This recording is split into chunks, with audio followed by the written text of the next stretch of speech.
would mark the existing damage with the X here, just wind damage on this back slope. It's the westerly facing slope, so you can see just some of the granular loss already. We'll pull this tab out and swap it out.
As you can see, we had the existing one here, one there. If we just do a light sweep to imitate, a light rainfall, you can just see the granular loss coming off of those.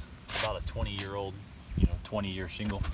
So with that, I think we got some new creasing here, as well here underneath the chalk lines there.